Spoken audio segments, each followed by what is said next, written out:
Aujourd'hui, on va parler avec Tania Bruno-Rosso d'un groupe que moi je ne connais pas, je ne sais pas si vous connaissez, qui s'appelle Stupeflip. Stupeflip. Si, je suis sûre que Benoît connaît. Donc Stupeflip, ce sont des fous masqués et ils reviennent, alléluia, avec un album, comme disait Malraux, le 21e siècle sera spirituel ou ne sera pas. Eh bien, eux, ils ont choisi la spiritualité, mais une spiritualité qui pourrait nous plaire, par exemple à Groland, à moi. On peut se boire des petites mousses en terrasse sans que ça soit un péché, on peut pousser les vieilles dans la rue et tout, il n'y a pas de problème. C'est donc la Stup-Religion, c'est le deuxième album donc de Stupeflip, le retour, alléluia, le retour de la revanche. Donc c'est un opus toujours aussi humour noir et tapageur, avec des bons gros rythmes. En gros, ça sera un peu Cypress Hill qui rencontre les Berruriers Noirs. Un truc comme ça. Donc entre rock, rap et puis aussi pop un peu débile avec des ritournelles folles qui parlent d'animaux morts ou d'enfants fous ou de perte d'illusions. Bref, c'est français, ça promet. Et puis on va vous donner un petit extrait là, après leur premier album qui était sorti en 2003. Donc voici le deuxième avec un extrait qui s'appelle Le Crew contre-attaque.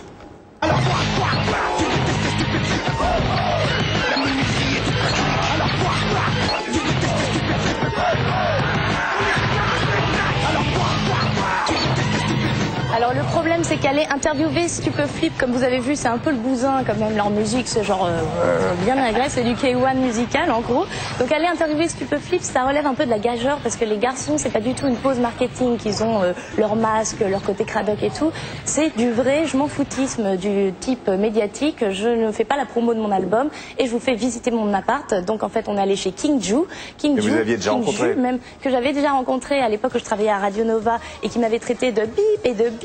Mais c'est aussi un grand artiste comme vous pouvez voir, donc ça c'est ses dessins, c'est lui qui fait tout l'artwork et ça c'est son attaché de presse qu'il a déguisé donc pour l'occasion parce qu'il met tout le monde à contribution. Le pauvre gars est resté pendant 1 heure derrière nous dans l'interview. L'appartement est un bordel, un vrai appart de mec et avec ça c'est son copain MC Salo qui fait également partie du crew. Ah ouais, ils sont super tarés et franchement en interview c'est le bousin mais c'est ça qui est bien.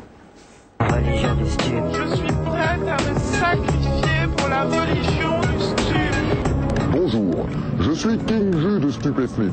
Le sujet d'aujourd'hui est la religion du stup. On demande jamais c'est quoi la religion du stup, on demande pourquoi la religion Alors du stup. pourquoi la religion du stup? Bah tu le sauras pas. Tu ne le sauras point mon lapinou. Et si tu continues à me poser des questions débiles, je te transforme en Priscilla. Attention, ça va tomber. Voilà, ok.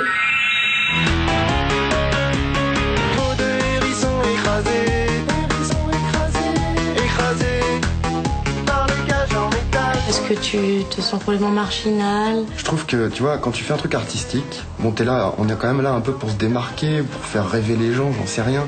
Tout est mou, tout est consensuel. Les mecs viennent vendre leur petite cam, bien gentiment. Je trouve ça super hypocrite. Attention, c'est pas drôle. En ce moment, juste maintenant, là, ok, je suis en train de passer à la télé. Et vu qu'on sera qu'un sujet parmi d'autres, et que ça va durer 30 secondes, quand on sera plus dans la télé, eh ben, vous continuerez à penser à nous. Mais je préférais faire un truc avec David Hallyday, mais bon, c'est ça. Il est, voilà, c'est pas terrible ça, on fera peut-être pas le mettre. Donc en attendant le duo avec David Hallyday, le dernier album, donc Suite Religion, ils avaient vendu 36 000 du premier, je pense que celui-ci va très bien marcher, donc du rap rampant, du rock rageur. Je l'offre à Benoît parce que je sais qu'il a J'avais le premier. Voilà, Non, Vincent, non. Stupeflip. Stupeflip, non, c'est... Non, ça va. Ça va, vous avez...